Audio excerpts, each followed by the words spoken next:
네, 안녕하세요. 카이스트 인생교수님 연구실 박사과정생 신진솔입니다. 저는 이제 지금부터 DNA가 고정된 형광 폴리스타일렌 나노입자 프로브의 검출 한계 조정에 대해 발표하겠습니다. 과거부터 우리는 끊임없이 각종 질병과 싸워왔으며 이들 중 일부는 수천 혹은 수만 명에 이르기까지 막대한 피해를 주었습니다. 이를 방지하기 위해 분석 물질을 재빠르게 검출하는 기술은 반드시 필요하고 그 검출 기술의 중요성과 활용도가 넓어지고 있습니다. 현 시점에서는 박테리아, 바이러스, DNA, RNA, 아이온 등 다양하게 검출하고 있으며 그중 DNA와 RNA를 일컫는 헥사는 이중나선을 형성하여 매우 높은 민감도와 특이성을 가진다는 성질이 있습니다. 따라서 헥산 기반 검출 기술은 가장 보편적으로 널리 사용되고 있습니다. 구체적으로 나노입자의 헥산을 고정하였을 때 검출 강도가 개선되었다고 보고되었습니다. 초기 연구에서 무기 나노입자인 금나노입자 및 은나노입자가 사용되었습니다. 가장 흔한 예로는 나노플레어로서 나노입자의 헥산을 고정하고 형광단으로 표지된 리포터 서열을 혼성화한 프로브가 있습니다. 나아가 최근에는 나노입자에서 형광 신호를 나타내는 형광 나노입자가 개발되었습니다. 양자점 및 다이를 도핑한 실리카 입자가 그 예시로 헥산 고정을 위한 고체 기질과 타겟 검출을 확인할 수 있는 형광 물질의 역할을 동시에 제공한다는 장점이 있습니다. 이런 무기 나노 입자 기반 센서는 우수한 감지 성능을 보여주지만 일반적으로 세포 독성과 관련된 문제를 피할 수 없어 생체 내 응용 분야에서는 그 사용이 제한적입니다. 무기 나노 입자와 관련된 단점들을 극복하기 위해 다이로디드 폴리머 나노파티클이 개발되었습니다.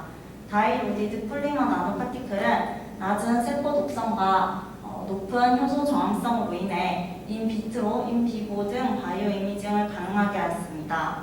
또한 보분자 나노입자는 무기 나노입자보다 그 설계 유연성이 더 큰 것으로 여겨집니다. 많은 무기 나노입자의 에미션 특성은 비교적 조절하기 까다로우나 다이로디드 고분자 나노입자의 형광은 입자 크기와 다이를 변화시켜 조정할 수 있습니다. 따라서 다이로디드 폴리머 나노파티클 입자의 폴리머 나노파티클의 프로브로서의 활용은 더 넓어질 것으로 예상됩니다. 다이로디드 폴리머 나노파티클 입자는 폴리머 나노파티클은 대부분 나노 프레시피테이션 방법으로 제조됩니다. 나노 프레시피테이션이란 폴리머를 물에 녹는 용매에 용해한 후 이 용액을 수용액에 넣는 방법으로 이 과정에서 폴리머는 다이와 결합하여 침전되고 다이로디드 폴리머 나노파티클이 형성됩니다. 본 과정은 많은 양의 다이가 쉽게 인캡슐레이션 된다는 장점이 있지만 동력학적인 과정으로 캡슐화되는 다이의 수를 미세 조정하기는 힘듭니다. 본 연구에서는 나노입자 표면에 이제 다이를 고정하는 방법을 보완하였습니다. 일반적으로 구간자 입자의 특성을 조절하고 싶을 때 공유결합을 사용하여 크고 작은 유기분자를 고분자에 결합합니다. 이 같은 유형의 surface immobilization을 통하여 튜너빌리티와 스테빌리티를 개선하고 다이를 정량적으로 제어할 수 있는 헥산 프로브를 개발할 수 있다고 생각합니다. 따라서 본 연구에서는 여러 바이오 센싱에 적용하기 위해 표면 기능을 컨트롤하고 조정 가능한 검출 프로파일을 가진 유기 나노 입자 프로브 시스템을 구축하고자 합니다. 전반적인 연구 과정을 설명드리자면 먼저 공유결합을 통해 캡처 DNA와 다이가 모두 폴리스타일렌 입자의 표면에 고정되어 있는 DNA immobilized fluorescent polystyrene 입자를 준비하고자 합니다. 이후 나노 프로브를 오프 상태로 만들고 tDNA가 존재하면 형광 신호를 나타내어 검출하고자 합니다. 첫 번째 단계인 DNA immobilized fluorescent polystyrene 나노 입자, 줄여서 PS Science DNA를 제조하는 과정입니다. 표면에 파라복시가 치환된 폴리스티렌 나노 입자와 이제 아민기가 치환된 캡처 DNA를 사용하여 PSIND DNA를 합성하였습니다. 먼저 이제 DNA 고정 유무를 확인하기 위해서 고정 전후 폴리스타이렌 나노 입자를 TEM을 이용하여 분석하였습니다. 그 결과 아래와 같이 나타났습니다. 폴리스타이렌 나노 입자와 비교 분석하면 폴리스타이렌 사이엔디 DNA는 구형을 계속 유지하고 있었으며 DNA 가답이 존재가 명확하게 관찰되었습니다. 추가적으로 DNA 농도를 측정하였고 입자당 약 115개의 캡처 DNA 가닥이 고정되었음을 알 수 있었습니다. 이후 폴리스타이렌 사이엔디 DNA의 스펙트로스코피 분석을 진행하였습니다. 실선의 경우에는 사이아닌3, 점선의 경우에는 폴리스타이렌 사이아닌3 DNA 형광 스펙트럼으로 맥시멈 형광 신호를 나타내는 파장이 565나노미터에서 570나노미터로 적색편이 되었음을 확인하였고, 이를 통해 다이가 나노 입자에 성공적으로 고정되었음을 입증하였습니다. 그 다음 과정으로는 나노 입자를 프로브로 활용하기 위해 이제 표면에 고정한 사이닌3 다이의 수를 조정하여 나노 입자의 형광을 최적화하였습니다. 사이닌3 인풋 몰 농도를 2.5에서 20 마이크로몰 범위까지 조절하여 나노 입자를 형성한 결과 이제 고정된 사이닌3의 개수가 입자당 약 107개에서 1274개까지 증가하였습니다. 하지만 인풋 사이닌3 농도가 10마이크로몰 이상에 도달하면 이 고정된 사이닌3 농도의 증가가 나노 입자의 형광 신호세기 증가로는 이어지지 않았습니다. 본 그래프에서는 3번 나노 입자 이후에서는 대부분 비슷한 형광 신호세기를 보였는데, 이는 이제 다이가 지나치게 높은 농도에서는 서로 애그리게이션이 일어나게 되고 그 결과 셀프 펀칭을 유도하기 때문입니다.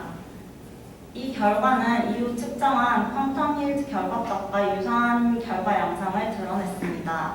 두 결과를 모두 고려하여 이후 실험에서는 인풋 사이닌3 농도를 5마이크로몰로 결정하였습니다. 그 다음 과정으로는 tDNA를 검출하고자 합니다. 옵스테이트의 프로브를 만들기 위해서 qDNA를 캡처 DNA에 하이브리다이제이션 합니다. 이때 qDNA의 3' 말단에는 블랙홀 관처가 부착되어 있고 캡처 DNA와 하이브리다이제이션 하게 되면 폴리스타이렌의 표면에 고정되어 있는 다이에 매우 근접하게 배치됩니다. 그 결과 나노 입자의 형광 강도가 효과적으로 소멸되어 옵스테이트의 나노 프로브가 되며 아래 그래프에서도 보이는 바와 같이 실제로 형광 세기가 줄어들었음을 확인할 수 있습니다. 이후 tDNA는 qDNA와 가닥 변이 과정을 통해서 형광 신호를 나타내게 되고 온스테이트 프로브로 바뀌게 됩니다. 최적화한 나노 프로브를 이용하여 tDNA를 검출함으로써 프로브의 성능을 평가하였습니다. 먼저 서열 특이적 특성을 확인하기 위하여 여러 미스매치와 tDNA를 검출하였습니다. tDNA를 검출하는 경우 가장 높은 형광 증가가 보였으며 미스매치를 가지는 서열의 경우에는 형광 프로브가 약화되었습니다. 즉, 나노 프로브가 서열 특이적 특성을 나타냄을 확인하였습니다. 다음으로는 프로브의 작동 수명에 대해 알아보고자 하였습니다. 오르가닉 다이의 경우에는 빛과 각종 화학 반응에 대한 노출 등 여러 요인에 의해 시간이 지나면서 그 세기가 꾸준히 감소하는 것으로 알려져 있습니다. 프로브의 작동 수명은 프로브를 합성한 날인 데이 1에서부터 최대 2개월까지 2주 간격으로 tDNA를 검출하면서 그 성능을 추적하여 평가하였습니다. 그래프에 따르면 온스테이트의 나노 프로브가 나타내는 형광 세기는 약 한 달 동안 지속적으로 높게 유지되었다가 기간이 지나면서 감소하였습니다. 이는 기존에 보고된 다른 시스템과 유사한 작동 수명 기간임을 확인하였습니다. 마지막으로 나노 프로브의 검출 프로파일을 분석하였습니다. 이 검출 프로파일에서 크게 Y1, Y2, LOD에 대해 설명드리겠습니다. tDNA의 농도가 적을 때에는 그 형광 형광색이 값이 낮게 유지되었으며 이 해당 영역에서의 평균 상대 형광값을 Y1으로 정의하였습니다. 높은 농도의 tDNA 영역에서는 형광세기가 인계값을 지나 루브 스케일로 형광신호 증가를 나타내었으며 이 선형함수를 Y2로 표시할 수 있습니다. 이때 Y1과 Y2의 교차점을 나노프로브의 검출 한계 디텍션 리밋으로 정의하였습니다. 본 연구의 폴리스타인엔 사이넨3 DNA 기반 나노프로브는 DNA 및 사이넨3 농도를 제어하여 표면에 고정화된 캡처 DNA 및 다이의 양을 독립적으로 조절할 수 있다는 이점이 있습니다. 캡처 DNA to 다이의 비율을 조절하기 위해서 사이넨3 농도를 고정하고 캡처 DNA 농도를 2.5, 5, 10 마이크로몰 범위로 변경하여 나노 입자를 준비하였습니다. 각각의 경우 가장 대표적인 검출 프로필을 왼쪽에서부터 차례로 나타내었으며 이때 LOD 값은 각각 3.4, 7.2, 22.4 나노몰로 나타났습니다. 추가적인 반복 실험 후 그 평균 값을 아래 그래프로 나타내었으며 폴리스타인 사이넨3 DNA 기반 나노프로브의 LOD 값이 캡처 DNA to 다이의 비율이 증가함에 따라 실제로 증가함을 확인하였습니다. 정리하자면 첫째, 폴리스타인 나노 파티클과 아민기가 기능화된 캡처 DNA 다이를 활용하여 폴리스타인 사이넨3 DNA 나노 입자를 준비하였습니다. 이 과정에서 표면에 고정화된 DNA와 사이넨3를 정량하였습니다. 이후 qDNA를 이용하여 오프 스테이트의 프로브를 준비하였고 나노 프로브의 서열특이적 특성과 작동 성능 기간을 확인하였습니다. 마지막으로 캡처 DNA to 다이의 비율을 조절하여 tDNA 검출 프로필의 LOD를 조절하였습니다. 본 연구는 한국연구재단의 지원을 받았고요. 많은 조언과 도움을 주신 지도 교수님과 실험실 동료들께 감사드리며 발표를 마치겠습니다. 경청해 주셔서 감사합니다. 네, 혹시 질문 있으신가요? 네, 뒤에 옮기고 있습니다. 네, 잘 들었습니다. 네. 개인적으로 궁금해서 그런데요. 아까 그 LOD 측정하실 때요. 네. 제가 하는 LOD 측정법하고 좀 다르던데 이렇게 하고 교적으로 LOD를 적으셨잖아요. 네. 저게 어떻게 기존 문헌에 보고된 방법인가요? 아니면 개발하신 방법인가요? 그냥 이 본 연구 과정에서 쉽게 저희가 판별할 수 있게 이 지점을 LOD로 나타내면 괜찮겠다 싶어서 저희가 따로 정의한 방법입니다. 그럼 기존의 문헌에 보고되지 않은 방법인가요? 네. 저렇게 막은 아니겠지만 해보고 괜찮아요. 보통 LOD 정하는 방법이 이미 다 셋업이 돼 있거든요. 분석하기 위해서는. 근데 저렇게 하시면 되는지.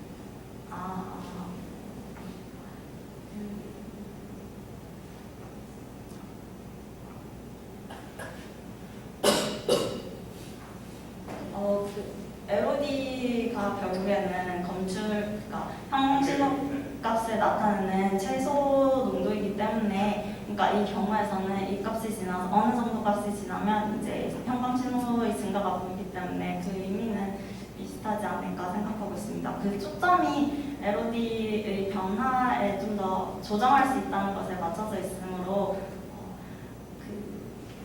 기존에 나와 있는 문헌의 방식대로 해도 이제 LOD가 변화한다는 것은 그게 비슷한 결과를 나타낼 것으로 생각하고 있습니다. 네, 그럴 수 있지만 논문 내신다고 하면 네. 기존의 LOD 측정하는 방법과 비교를 한번 해보시는 게 네. 새로 개발하신 방법이라고 합니다. 네. 거기서 좀 더 좋을 것 같아서 말씀드렸습니다. 네, 감사합니다. 감사합니다. 네. 예, 옆에 하나 더 궁금한 점이 있는데 LOD가 더불어서 이제 다이나믹 레인지도 어떻게 보면 안 돼.